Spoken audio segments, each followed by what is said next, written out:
what is it like walking in there? I don't want to say enemy territory. It's all good vibes, but you're the new kid here, right?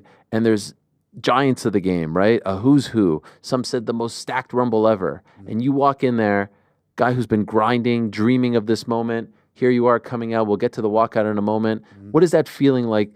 Like the first few moments, this isn't your home, right? You're an outsider. Can you take us through that?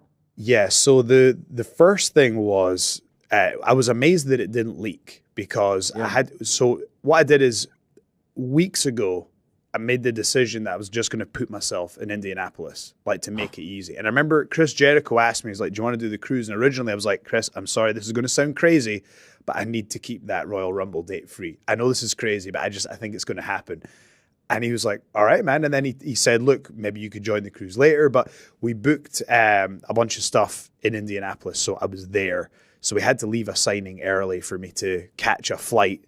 And then we got to the venue. And when I walked in, there was a lot of familiar faces, like a lot of the Scottish wrestlers who had kind of came up through. It was great to see them. But, I got to the back and there was a moment where, I just remember having a conversation with CM Punk and Cody Rhodes, and I was just saying, if you guys were me, how would you approach this? And just getting great advice. And I have to tell you, I don't know if he'd want me to say this, but The Miz is awesome, and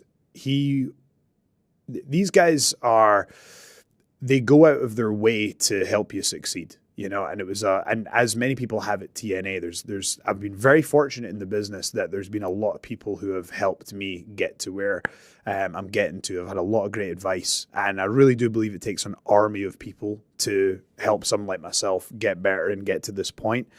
But yeah, it was an awesome experience. I got great advice, and I felt welcome, and I also felt this confidence that I thought, this is a great opportunity for me to show that I can get a top level reaction in an arena with, 70,000 people. So it was very reassuring when that did happen, because you do have that thing where you wonder, you're like, well, how many people do know who I am?